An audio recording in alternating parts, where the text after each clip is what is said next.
is to figure out exactly how to bounce back. Hit it off, give it lifeless body, now and forever. I want to show the world who I am, what I am.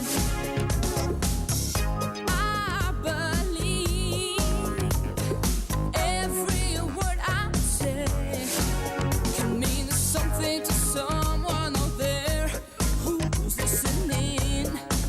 Oh, listening. Don't think too much about